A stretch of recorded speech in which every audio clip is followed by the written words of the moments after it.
Bishopsland Educational Trust is set in the heart of the British countryside.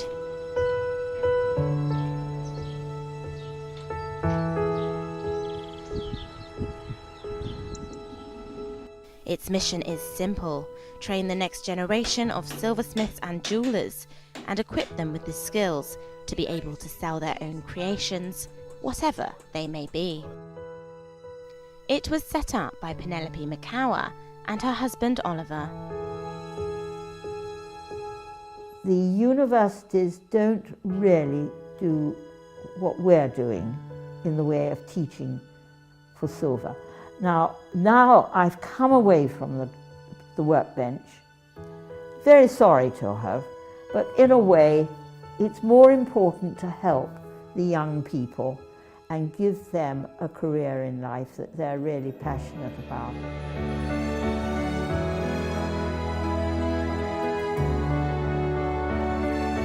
The Trust was set up 26 years ago by Penelope and Oliver, and since then it's grown exponentially.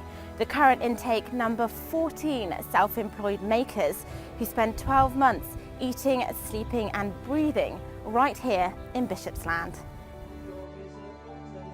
Because it's a residency programme, the students spend the entire year focused on nothing but their craft. Today they're getting a special masterclass from Bishopsland fellow Ndidi Akubia. She was one of the students in 1997 and has since become one of the most successful silversmiths in the UK, even being awarded an MBE honour from the Queen. Ndidi is teaching her students hammering techniques. Every maker I've ever met has their way of doing things. So even though they may have been taught in a traditional way, they have adapted or moved the designs or moved the making into something to tell their story, whatever that is. I think people just like to have objects that, I don't know, mean something to them. With only a few months of their course left, the students have begun to develop their own styles.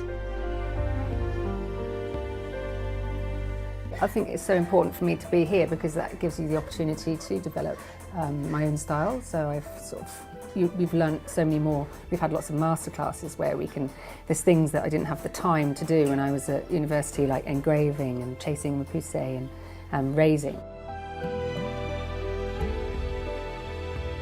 As a maker, I'm kind of a romantic storyteller. The narrative is still very important, so my background, the conceptual background is there. And I really try to catch memories, try to catch forgotten stories, things that tend to fade in time. And I really want to help people carry those precious moments. Well, I'm quite interested in doing kind of these fabricated forms at the moment, which are made from silver sheet. So at the moment I'm just trying to flatten off all these sides because we're heating them so much they kind of tend to warp. So there's quite a lot of work involved in kind of trying to file them really flat and straight. And I'm quite interested in these kind of minimalistic forms that are quite kind of clean and sharp. Metalwork is an ancient craft, and like many other traditional crafts, it's at risk of falling out of favour as technology develops. But with silversmithing, the joy is in the fact that each piece is unique.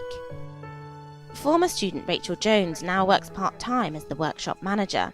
With silversmithing, you are always learning. There's so many techniques, and there are lots of experts out there, but there are few that are absolute masters. And Bishopsland always strives to have those teach the next generation of silversmiths. So we do masterclasses with chasing, repoussé, engraving, enamelling, all those key skills that aren't taught in university anymore.